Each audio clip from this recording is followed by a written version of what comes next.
Hello and welcome back to another episode of Bums Breakdown. As always, we're John Dillon and we'll be going over the RGV Toros preview or Rio Grande Valley Toros. I think RGV is a little bit easier to constantly be saying today. But Dylan, obviously, welcome back.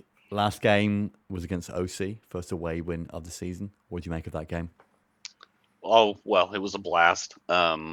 As the OC away trip usually is, and I think as we said it would be. I think it maybe was the best turnout ever for the loyal traveling contingent up there. It's hard to say. It was definitely less controversial than last year.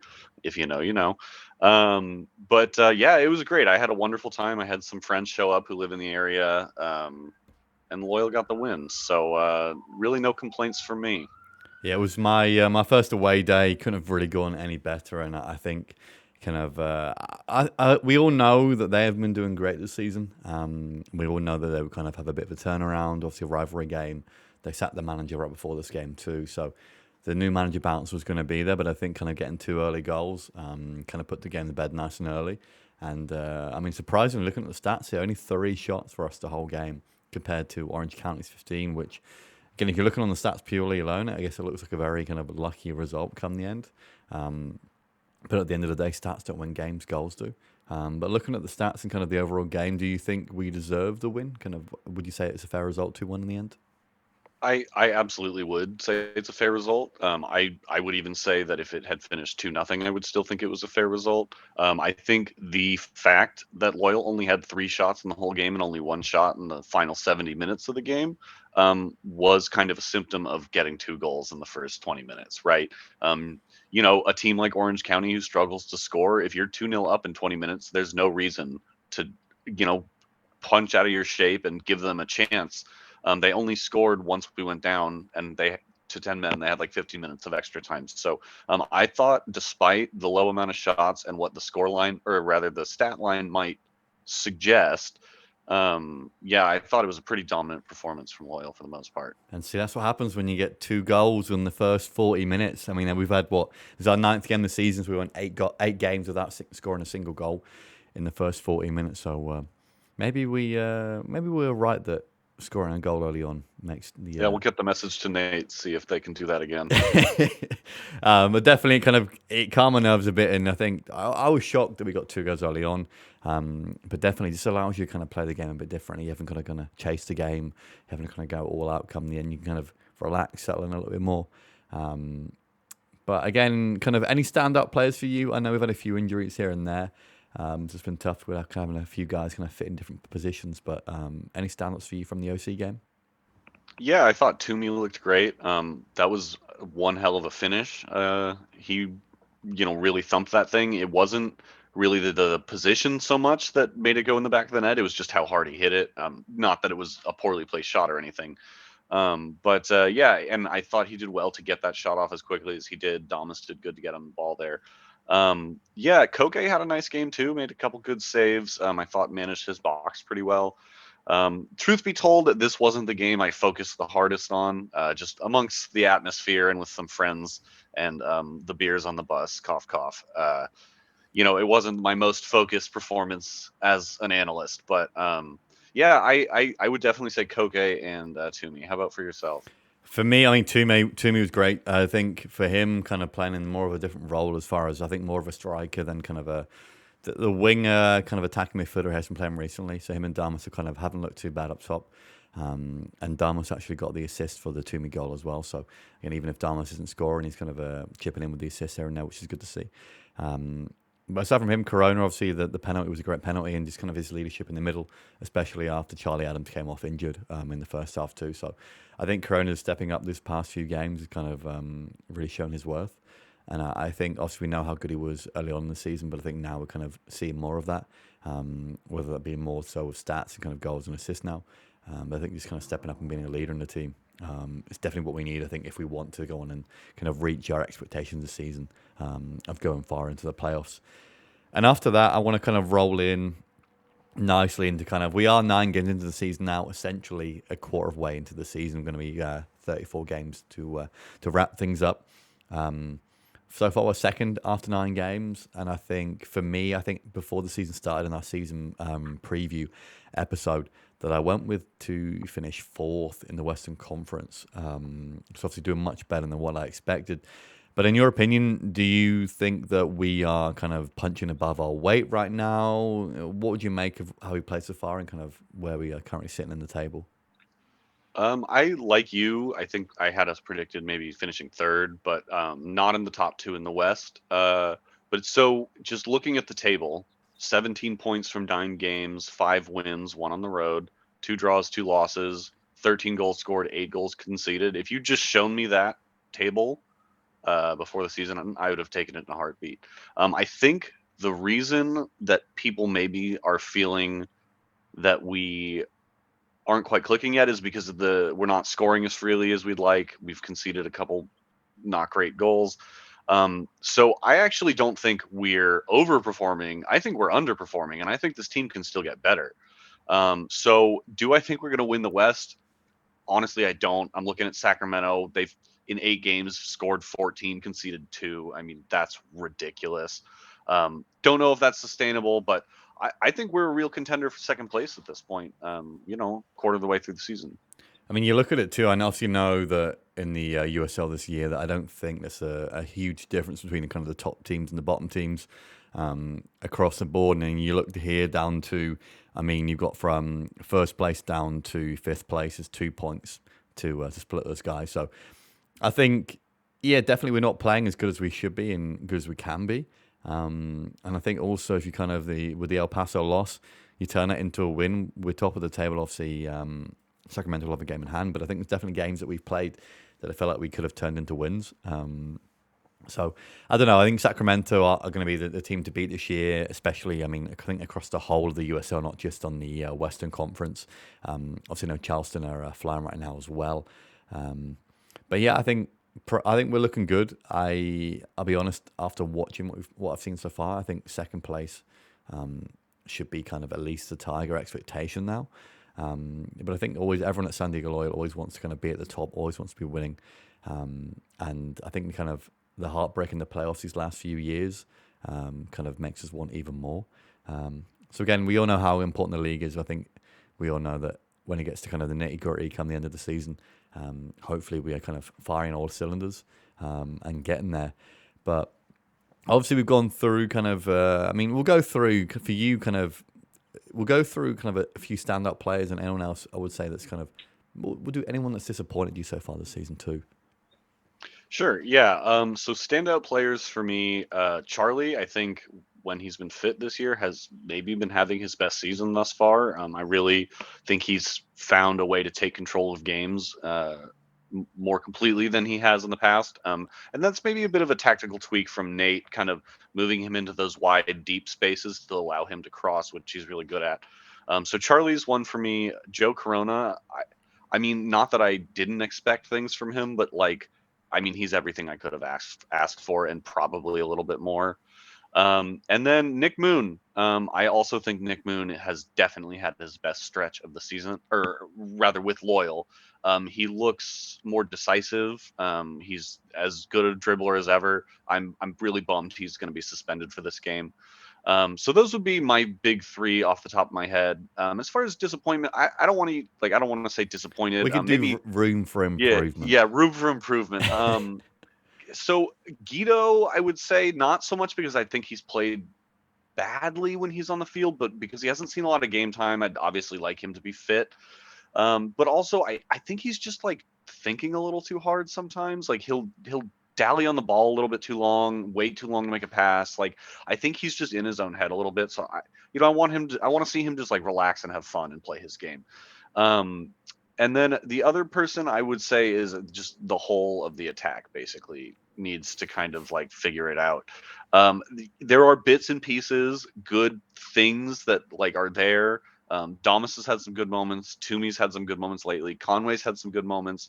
Collier has had a couple of good moments. I I'm just waiting for it all to start clicking. So I would say the offense as a whole is kind of my other pick for that. Yeah, to be honest, I'd have to agree with you probably on all of those picks you've gone with there. I think I would probably chuck in maybe Simba as far as someone who's done well, but I don't think he's seen enough game time to really say that he's been a key or a standout player. But yeah, definitely, I think for me, Guido has been definitely one I would have expected more from him so far this season. But I'll be completely honest, I think he's still kind of carrying a little bit of a knock.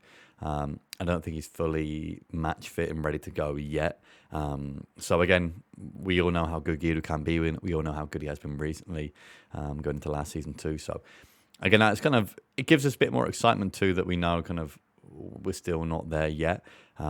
Especially kind of touching on Damas and the rest of the attackers too. Obviously, Damas, I don't think has definitely lived up to expectations so far. But I think he's still kind of trying, pressing, kind of he'll get there eventually. And then Conway too, I think he kind of had a rough start to the season, had a good patch of form, and then with the injury, it's going to be tough to kind of whenever he comes back in the team, but hopefully he kind of gets back up and running again soon. And we see them kind of Conway and Damas building that partnership going into the rest of the season. But moving into the upcoming game this weekend against RGV, so far this season they're currently sitting in 10th in the Western Conference.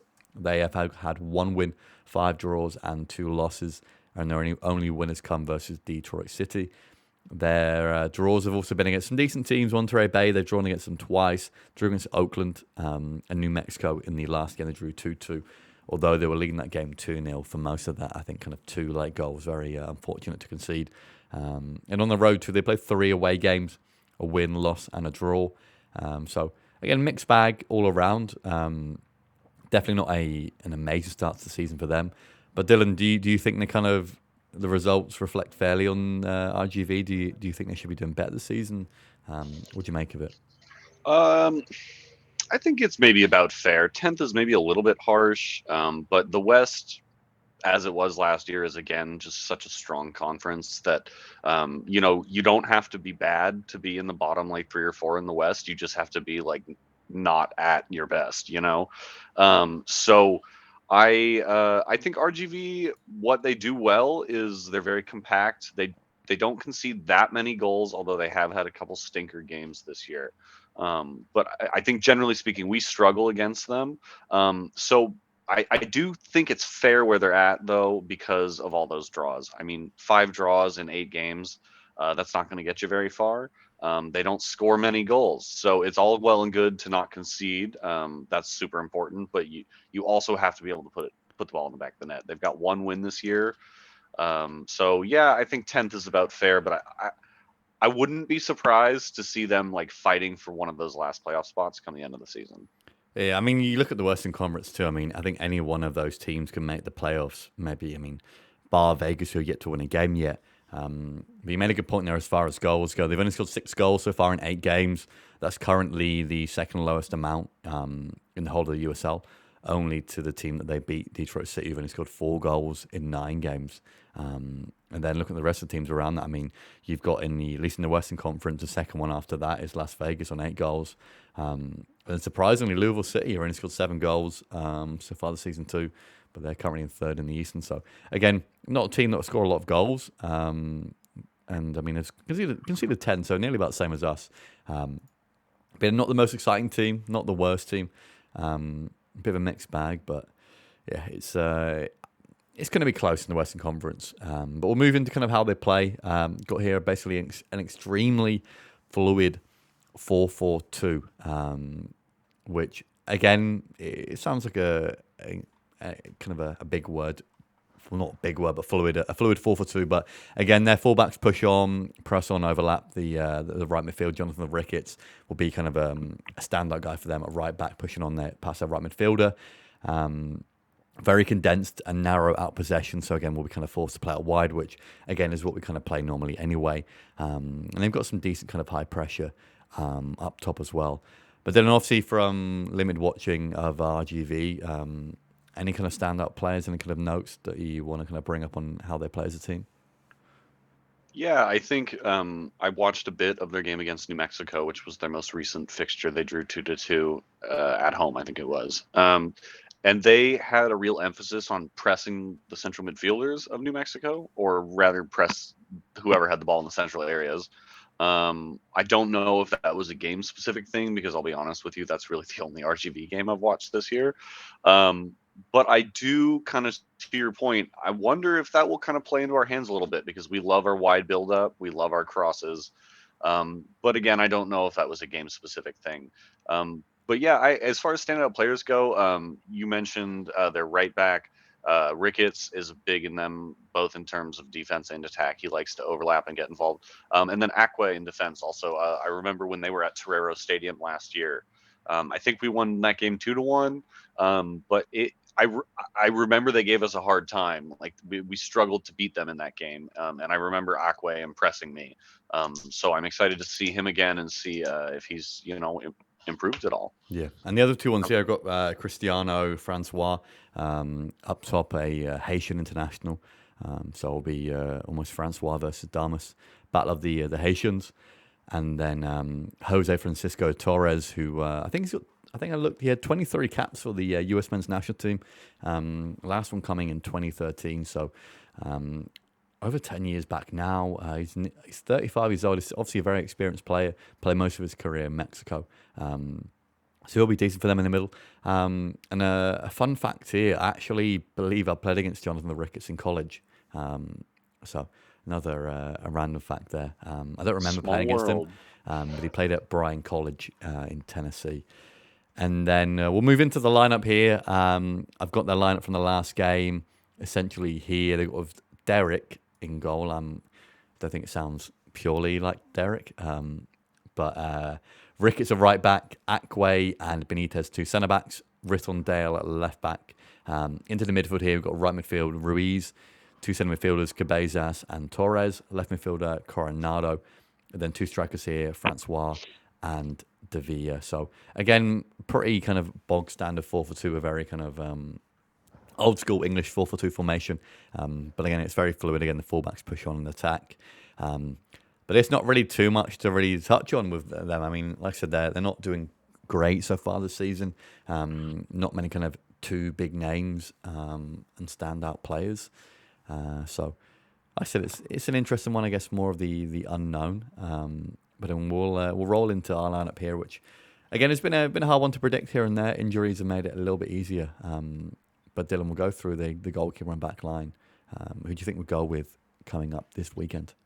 Sure. So, as we said last week, I think we're just going to keep going Koke in goal until we are given a reason to think or an understanding of what the rotation there might be like. So Koke in goal again. He's been playing great lately.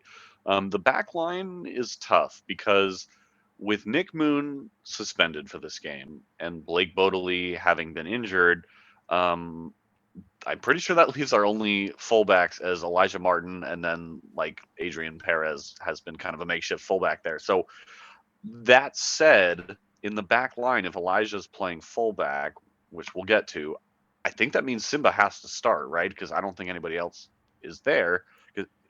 Eddie's still Or hurt. yeah, Camden's the other one. Or Camden, And I yeah. felt like he has been preferred to Simba a bit. Yeah. I would like to see Simba go though. Personally, Camden's been good, but I think Simba's been really hard done by not getting more game time. So we've gone with Simba, but you're right. Yeah, Camden is maybe the other shout there. And then Stoneman and Adams, I think at this point are pretty nailed on if they're healthy. I don't think they won't be playing. Yeah, I think with Camden too. I think if you kind of, I mean, you got look at the lineup there. I mean, you're gonna have a centre back option off the bench in Camden, and you'll have a midfield option off the bench in Camden there as well. Obviously, with Charlie being out too, there isn't really any other centre midfielders what will roll into the midfielder portion of our team here. But I think Riley off the bench kind of gives us the option whether we need to bring on a centre back or a centre midfielder. He can play in either of those. But if it's Simba off the bench, he's kind of limited to where he can't play.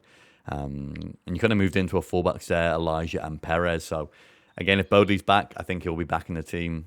But again, with injuries and whatnot, we don't know what's going to go on there. And then into the midfield and attack here.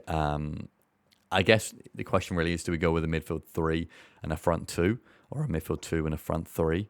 And who fills at those spots? I actually think we might see us go with something a little closer to a true midfield 3 this game. Granted, it'll probably be kind of fluid like it always is. But the reason I say that is, again, going off the very small sample size I have of RGV this year, they seem to like to press centrally. So I think it would be wise to give ourselves an extra man in that central area to help facilitate the balls out wide, which is, as we said, I think what we're going to be looking to do here. So I'm hoping or thinking we might go with a more kind of three-man midfield, but again, always kind of fluid. But anyway, we've gone Corona, Martin, and Guido. As you said, I think Charlie's going to be out. He came off kind of early against Orange County. Colin, I actually think has been playing better lately. I think he's starting to find his feet this season. And then Guido came on and played, I don't know, 70 minutes. So I think he's fit. And if he's fit, he should be on the field. So those are the three I've got. Yeah, and I think obviously going over midfield three is a smart choice against RGV as well, especially when they like to press down the middle there as well. And I think it'll be going back to the kind of fullbacks here too with Elijah and Perez. I know Perez was caught out against El Paso for their second goal. So I'd imagine Perez more than likely will be on our right-hand side, Elijah on our left-hand side to kind of deal with Ricketts pushing on their right-hand side too. And then strikers here, we were left with kind of Damas and Toomey. Again, injuries, Conway, Collier have been out, so we've got no idea about those guys. So maybe one of those comes back in. But I think Damas and Toomey have looked fairly decent up top together. If Conway or Collier is back fit, would you put one of them over one of Damas or Toomey? I actually would not. I still think Conway is maybe the long term, like one of the two guys we're going to want up there. But Toomey's playing really well, and I think like we alluded to earlier, Loyal didn't have to do that much attacking for most of the game this past weekend, so it was only scant pieces, but I think I saw the beginnings of a good relationship there between Toomey and Damas. It seemed like they moved off each other well. So I would like to give another chance for that to work a bit. And also, even if Conway's fit, if Collier's fit, like there's no need to rush them. It's a long season. And Toomey's hot. Damas, I think, is someone we need to just play into form. So to me, it's kind of a no-brainer to go to Damas and Toomey. Yeah. Yeah, I think especially with the way Nate kind of rolls and the kind of the guys come back to injury, more than like they'll stay on the bench and then come on, whenever they can to kind of get some game time, some minutes in their bag. And we'll move into the key matchups there again. Go through kind of the question style thing here. My kind of main questions are really, can we score early again and dominate the game like we're doing against Orange County? Can we bounce back after losing our first home game? Hopefully, obviously, El Paso was our first home loss of the season. So hopefully we can kind of get back on the right track at home. Can we create more than 3 shots? Which, honestly, I'm still shocked it was only 3 shots versus OC. And then here, how do we deal with the RGV press? I think primarily we'll look to play the balls out wide, the longer balls too if they do play narrow, which I think will kind of suit us a little bit more. And then can we stop their counter-attacks, which again, their fullbacks will push on. I think if we kind of get caught napping a bit up top, they'll be very kind of they'll be dangerous on the attack if they can get their fullbacks pushing on and get numbers in behind. And then can we get the ball wide to open up the narrow shape, which I think will be important too. But anything else, Dylan, or any kind of things you want to touch on there regarding the kind of the key matchups or things to look out for? No, I think you pretty much covered it. I just a little extra emphasis on the if we can score early again, because I think RGV, as I've said, are a tough team to break down. But if we can get one on the board early, even if it's a fluky one off of somebody's ass or something, like it can just open up the game a lot. So big emphasis on that. But no, other than that, I think you covered it.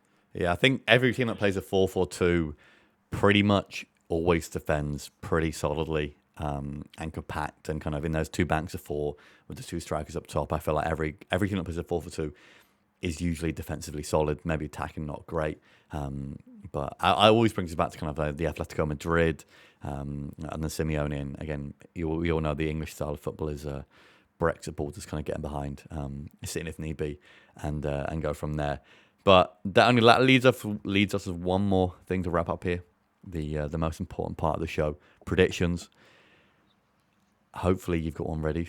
Yeah, I I know do. I know If you've you want been me to go waiting a little first. bit in the last few episodes. Are you ready with the prediction and goal Yeah, scorers? I've been thinking about it, so I'm actually ready this time. Okay, let's hear I don't have to bullshit a little bit it. while I think about it.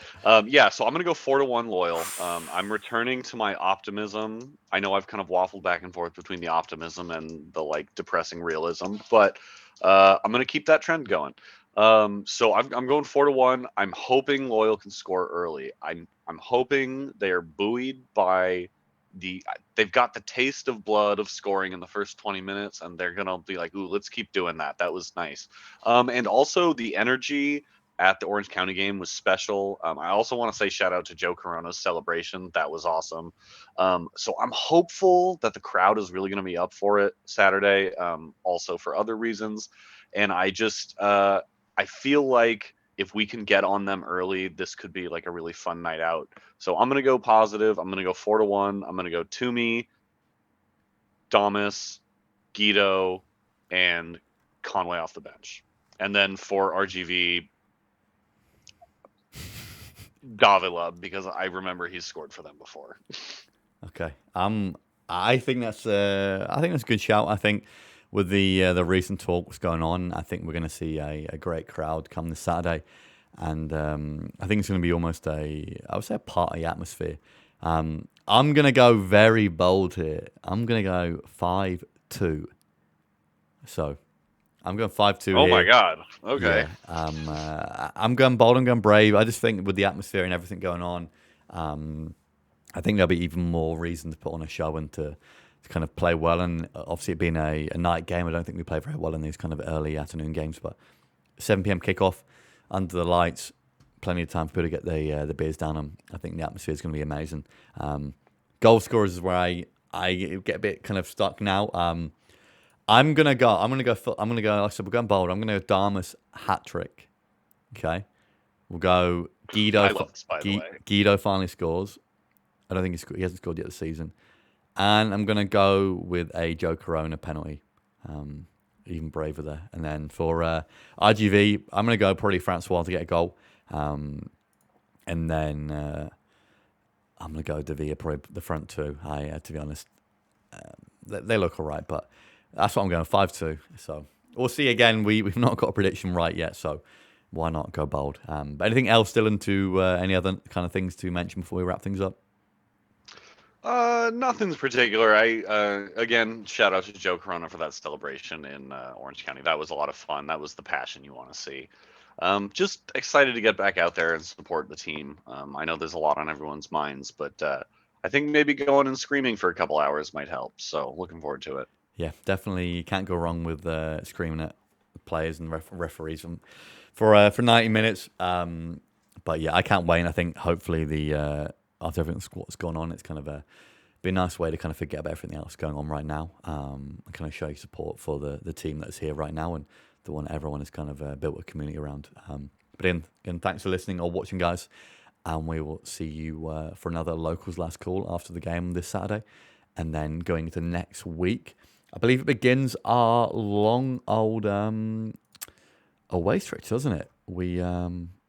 That is correct. Yes. So the next home game for us after this one, after May 13th, is going to be, let me find it quickly, next home game. June 9th. Yeah. June 9th, so essentially a whole month, near enough. And that's obviously a very big one in Sacramento. But again, we'll see you guys very soon, and go Loyal.